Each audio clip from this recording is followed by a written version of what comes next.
अध्यक्ष महोदय, आज सभागृहामध्ये भारतीय क्रिकेट संघाचे अभिनंदन करताना मला अतिशय आनंद होतो आहे आणि अभिमान देखील वाटतोय। भारतीय क्रिकेट संघाने 2026च्या T20 विश्वचषक स्पर्धेत शानदार कामगिरी करत अंतिम सामन्यामध्ये न्यूझीलंड संघाचा पराभव केला आणि 96 धावांनी विजय मिळवला। या विजयासह भारताने तिसऱ्यांदा T20 विश्वचषक जिंकला। 3 वेळा T20 विश्वचषक जिंकणारा पहिला देश हा आपला भारत झालेला आहे।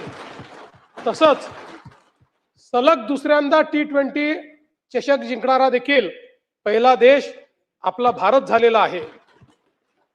जगातल्या सर्वात मोठ्या अशा अहमदाबाद येथील नरेंद्र मोदी स्टेडियमवर जो अंतिम सामना झाला त्यात भारताने 20 षटकांमध्ये 5 बाद 255 धावांचा विक्रमी डोंगर हा त्या ठिकाणी उभा केला।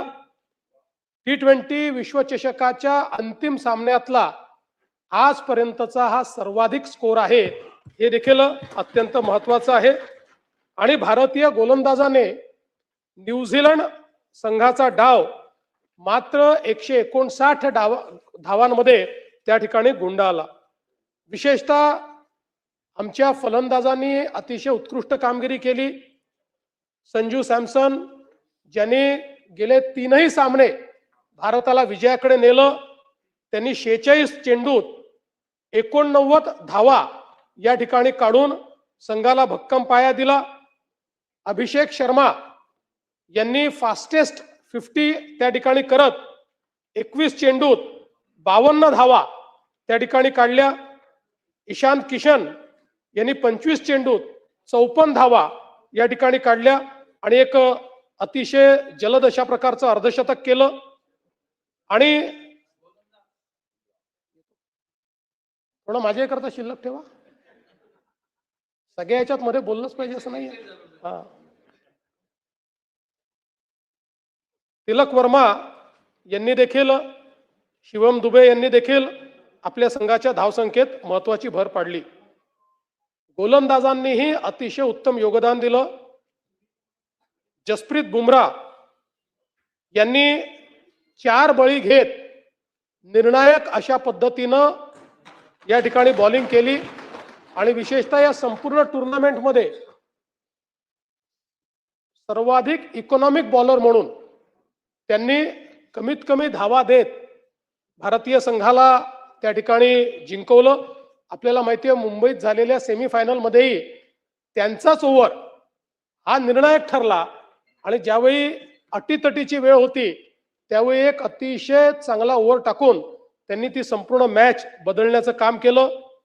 अक्षर पटेल यांनी देखील 3 बळी घेऊन त्या ठिकाणी संघाला भक्कम आधार दिला आणि म्हणून फलंदाजी आणि गोलंदाजी या दोन्ही क्षेत्रामध्ये भारतीय चमूने अत्यंत उत्तम अशा प्रकारचं काम केलेलं आपण सगळ्यांनी बघितलं। आणि या संपूर्ण टुर्नामेंटमध्ये एका मॅचचा अपवाद वगळता आपली टीम सर्व मॅचेस त्या ठिकाणी जिंकली आणि एक उत्तम कामगिरी आपल्या टीमनी केली। म्हणून आपल्या या विधानसभेच्या माध्यमातून भारतीय टीमचे कर्णधार सूर्यकुमार यादव आणि प्रशिक्षक गौतम गंभीर यांचं देखील मी मनापासून अभिनंदन करतो। संघ भावना, शिस्त आणि आत्मविश्वास या तिन्ही गोष्टी या संघामध्ये आपल्याला पाहायला मिळाल्या। आणि विशेषतः ज्याचा मी उल्लेख केला की संजू सॅमसन यांचा ऐनवेळी संघामध्ये प्रवेश झाला, पण मला असं वाटतं की ही संपूर्ण टुर्नामेंट एक प्रकारे त्यांनीच गाजवली असं जर आपण म्हटलं तर ते चुकीचं होणार नाही। आणि विशेषतः वेस्ट इंडिज आणि इंग्लंड विरुद्ध त्यांची जी काही त्या ठिकाणी बॅटिंग होती ती निर्णायक ठरली आणि काल तर ठरलीच। जसप्रीत बुमराह यांनी तर T20च नाही तर आता तिन्ही फॉर्मॅटमध्ये एक प्रकारे भारताचे एस बॉलर म्हणून त्या ठिकाणी नाव कमावलेलं आहे. एक भारतीय क्रिकेटला मिळालेला अनमोल खेळाडू म्हणून त्यांच्याकडे पाहिलं जातं. विशेषतः ईशान किशन यांचं देखील आपण विशेष अभिनंदन करूया, कारण अंतिम सामन्यापूर्वी एक दिवस आधी त्यांच्या घरी जवळचा अपघाती मृत्यू झाला.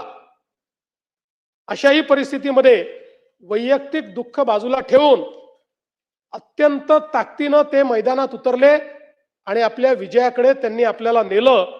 अशा धैर्यवान खेळाडूचं देखील मी विशेष अभिनंदन करतो.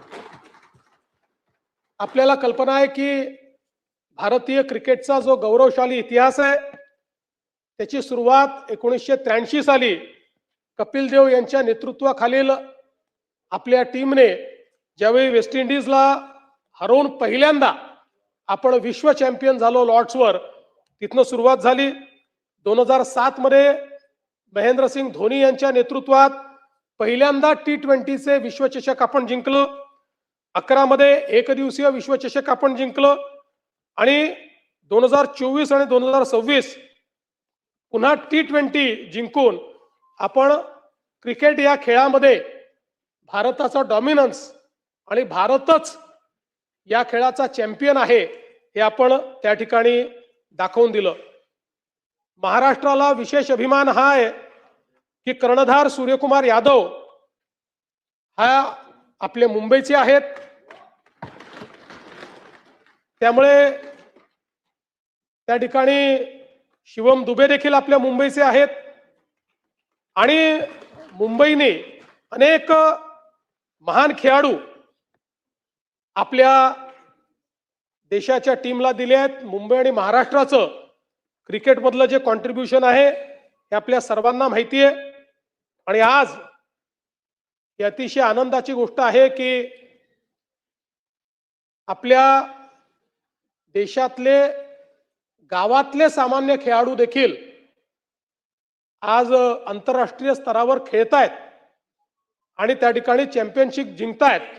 आणि हे सगळ्या खेळाडूंचा जर आपण बॅकग्राऊंड बघितलं तर यातले अनेक लोक अतिशय गरीब अशा अवस्थेतून आलेले, ज्यांचे आई वडील कुठेही मोठे नाहीत किंवा ज्यांच्याकडे पैसा नाही, असे सगळे खेळाडू आज खेळाचं नाव मोठं करतायत, आपल्या देशाचं नाव मोठं करतायत आणि एक प्रकारे करिअर ऑपॉर्च्युनिटी देखील त्या माध्यमातून मिळते. आणि म्हणून ICC असेल, BCCI असेल, या सगळ्यांचं मी अतिशय मनापासून अभिनंदन करतो. आणि या सभागृहाच्या वतीने हा अभिनंदनाचा प्रस्ताव पास करून त्याची एक प्रत ही आपल्या भारतीय टीमला पाठवावी अशी विनंती माननीय अध्यक्ष महोदय मी आपल्याला करतो. अभिनंदन पर प्रस्ताव सभागृहाने सर्वानुमतीने संमत केला आहे.